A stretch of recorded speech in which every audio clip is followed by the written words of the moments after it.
'Yan mata. 'Yan mata zuma na. 'Yan mata. Me ne?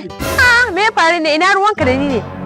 Da gurin 'yan mata kuma ku da aiki sai 'yan mata tsaya, 'yan mata tsaya, 'yan mata ki bani. Wannan ma kake so ba zan baka ba irin namijin da nake so bane ba ka gane? Me ka ci ma balantana ka bani? Ba ka da ko sisin da zaka bani ba irin ka nake so ba irin maza wanda suka ci sunan su maza masu class masu aiki su nake so ba kamar ka wanda kayan jikin ka ma baka da ba ya kake ba balantana ma kace zaka siya wa mace.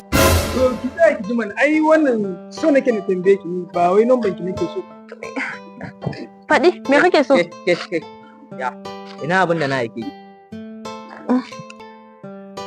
Ya ina abin da na aike ki ma.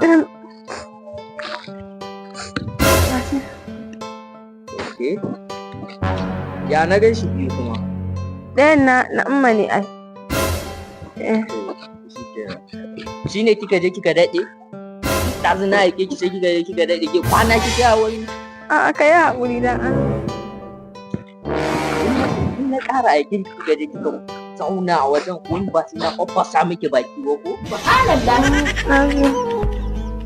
To yanzu garin ai san baki kuɗin kuli-kuli ko? Tunda na ga kin so masa wannan kin so da umman da yayin da kin so muku rogo. Ko? Ni mai tsamin talauci.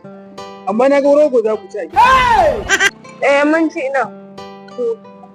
Gaskiya ne. Yake ce rogo ce. Baka ji ba. Lambar naka za ka bani. Ni zan baki lamba na kuma yanzu? Yanzu lamba na kike bukata?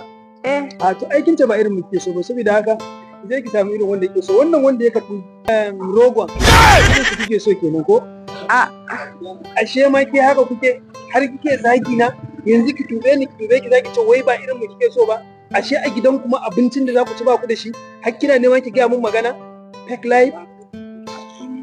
Ban da time ɗin ki yayi.